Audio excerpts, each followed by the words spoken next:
মূলত প্রাকৃতিক সৌন্দর্য অনেকটাই নষ্ট হয়েছে দার্জিলিংয়ের।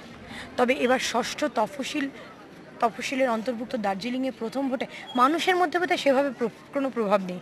তারা যেটা আশা করেছিল গত কয়েক মাসে, সেই আশার কিছুই হয়তো তারা পাননি, অথবা হয়তো এই ব্যাপারে তারা যতটা আশা করছেন হয়তো একটু বেশি বাড়াবাড়ি করে ফেলেছিলেন। কিন্তু যাই হোক, তার কোনো প্রভাব মানুষের মধ্যে নেই। তাদের এখানে পানীয় জল, রাস্তা, ট্যুরিজমের যে সমস্যা ছিল এখনও সেই সমস্যাই রয়ে গেছে, সেই তিমিরেই তারা রয়ে গেছে। তাই ভোটে তাদের মূলত এই ষষ্ঠ তফসিলের অন্তর্ভুক্ত হয়ে খুব একটা বড় পালা বদলের সম্ভাবনা বোধহয় দেখা যাচ্ছে না। তবে বামফ্রন্টের ভোট এইখানে আমরা সবার সঙ্গে কথা বলে যা দেখলাম তাতে নিশ্চিতভাবে কিছুটা বাড়তে পারে।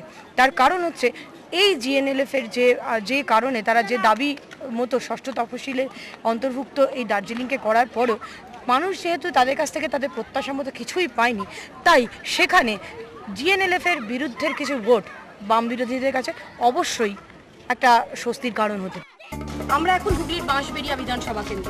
গত বিধানসভায় এই আসনে খুব কম ভোটের ব্যবধানে জিতেছিলেন সিপিআইএম প্রার্থী আশুতোষ মুখোপাধ্যায়, হারিয়েছিলেন টিএমসি প্রার্থী তপন দাশগুপ্তকে, এবং 96-এর বিধানসভার ফলাফলও বদলে গিয়েছিল।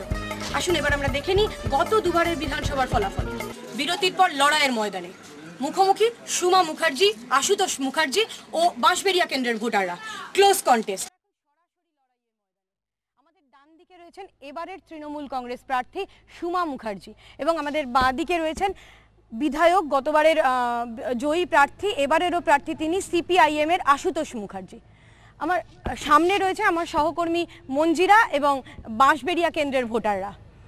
সুমাদি, আপনাকে প্রথম প্রশ্ন, যে গতবার যিনি প্রার্থী ছিলেন, এবার যিনি কংগ্রেসে, তপন দাশগুপ্ত, তিনি অভিযোগ করেছেন যে গতবার বেশ রিগিং হয়েছিল, রিগিং বা এই কারণেই ভোটের এত কম ভোটে বামফ্রন্ট প্রার্থী জিতে যান। তো আপনিও কি মনে করেন কি রিগিং হয়েছিল? সারা